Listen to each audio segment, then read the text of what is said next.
Something happened at Otas that no one saw coming, and it could end up being a serious cheat code for the Chiefs' offense this season. We're talking about a deep touchdown pass from Patrick Mahomes to a player few expected to make that kind of splash, Brashard Smith. That's right. Smith, a 7th-round rookie, caught a bomb from Mahomes during 7-on-7s with one of the Chiefs' projected starting quarterbacks in coverage. Now, that's the kind of play that gets coaches to take a second look. It's one thing to flash in drills. It's another to make a real play against a starter with the MVP slinging the ball your way. And you've got to remember, this isn't just about one highlight. Smith has been quietly building momentum. Kareem Hunt even pointed him out in interviews, calling him versatile, quick, and fast. That's high praise from a veteran who's been around talent.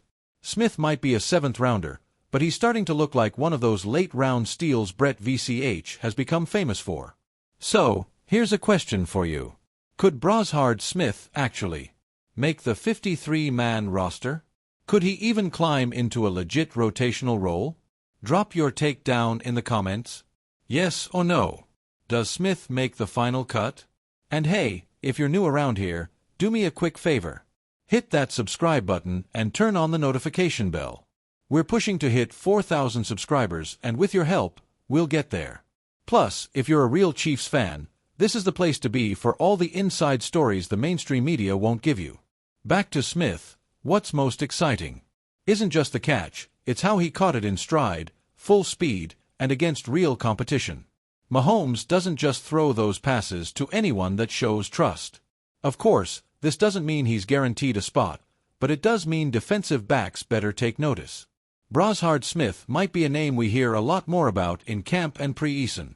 For now, though, he just gave the coaching staff something to seriously think about. Now, let's talk about who else is showing signs of stepping up and who's missing time.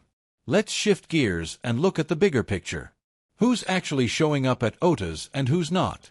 Because as exciting as a breakout player like Brashard Smith is, availability still matters, especially when you're trying to build chemistry across the roster. Let's start with who wasn't there. A total of 5 players missed practice. Juju Smith-Schuster, tight ends Travis Kelce, and Trey Watson, linebacker Drew Tranquill, and right guard Trey Smith. Now, most of these guys have been at prior sessions, so it's nothing to panic about. But Trey Smith, he hasn't shown up at all this offseason, and that's starting to raise eyebrows.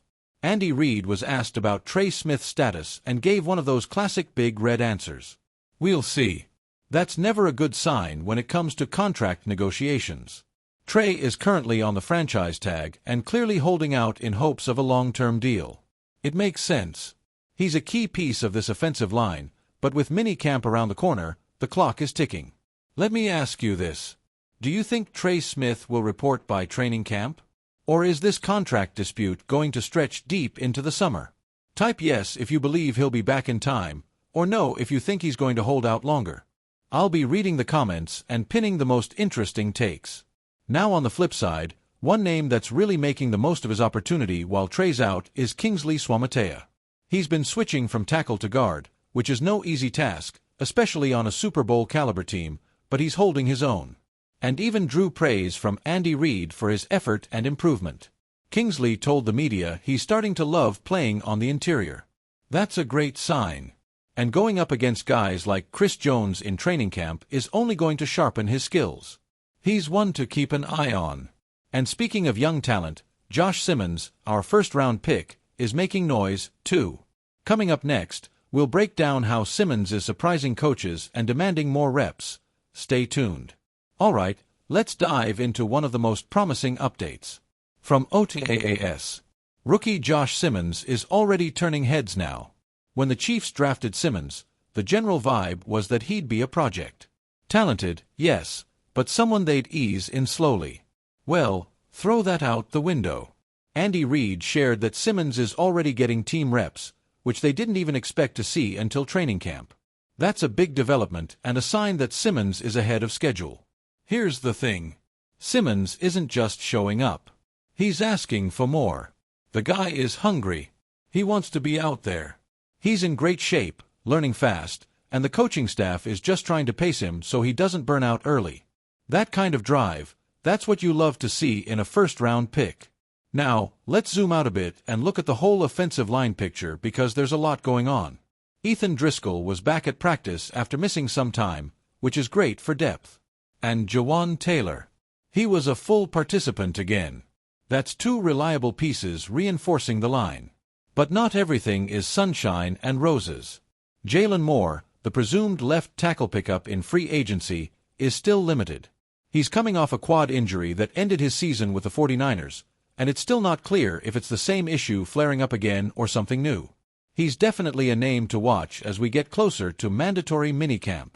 If he doesn't go, that left tackle spot becomes even more of a question mark. And it's not just the offensive line. The tight end room is getting tested, too. Both undrafted rookies Trey Watson and Jake Briningstool have been banged up. That probably explains why the team just signed tight end Kevin Fulch, who's bounced around practice squads, but brings some size and experience. So, here's a question for you. How confident are you in the Chiefs' offensive line right now? Drop a comment with confident or concerned and tell me why. I want to know where you stand on this. Next up, we'll move over to the receivers and defensive backs where a few standouts are making some real noise. Don't miss it. Let's shift over to the pass catchers and the guys trying to stop them. Because if there's one thing that's clear from OTAAS, it's that competition is heating up between the receivers and defensive backs. Starting with the wide outs, Nico Romeo is back and making the most of it. After missing all of last season with an injury, he's come out strong. He's getting first-team reps and catching everything thrown his way. His footwork is tight, his routes are sharp, and it's clear the coaching staff trusts him. Remigio is in the mix for that final wide receiver spot. And right now, he's doing everything right to earn it. But don't look now.